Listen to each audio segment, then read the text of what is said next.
Sayyidi Allah Hazrat Imam Muhammad Raza, Rahimahullah Ta'ala, very beautifully penned a piece of poetry in praise of the jewel of all creation, alayhi salatu wassalam. And in this particular piece of poetry, Allah Hazrat Rahmatullah alayhi, he brings forth a comparison.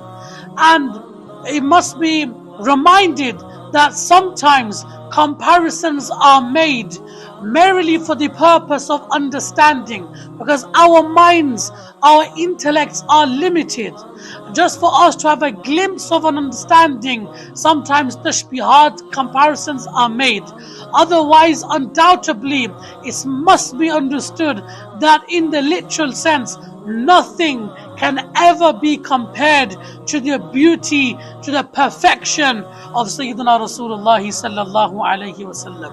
In this particular piece of poetry, Allah Hazrat Imam Muhammad Raza, rahimahullah ta'ala, he states that from the blessed head to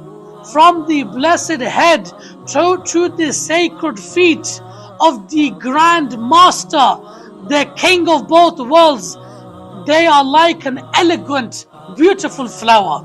Subhanallah. Allah Hazrat, he makes a tashbih, the comparison of with the body of Rasulullah sallallahu alaihi wasallam with an elegant flower. Why? Because flowers are those things which they look beautiful, they smell beautiful, the entire concept regarding them is beautiful. So Allah Hazrat says the entire body of Rasulullah sallallahu alaihi wasallam is like a beautiful, fragrant flower. And then he continues and specifies and says that the noble, sacred lips of Rasulullah sallallahu alaihi wasallam are like gentle, fragrant flowers. The noble mouth, the blessed chin, the entire body is like a beautiful, elegant, fragrant flower. Imam Ahmad Raza, rahimahullah, very beautifully he pens and says, सरताबा